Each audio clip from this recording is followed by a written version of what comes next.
Hey, Dan with 3D Auto Repair. Today we're looking at a 97 F150. This vehicle has the old twin I-beam front suspension. The customer was complaining that it seemed real loose when they hit bumps and the steering wheel kind of jerked left and right depending on which wheel hit the bump.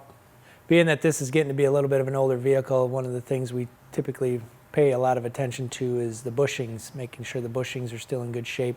The twin I-beam suspension has a bushing where the I-beam bolts into the frame underneath the engine.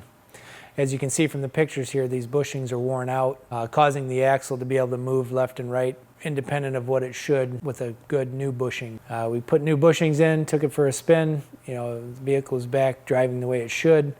Customer took it for a drive. They said, yeah, it was way better than what it was prior to getting that repair done.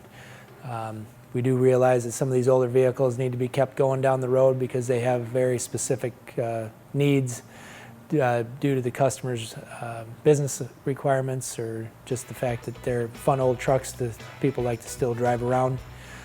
So we appreciate you watching the video. We look forward to seeing you at the shop.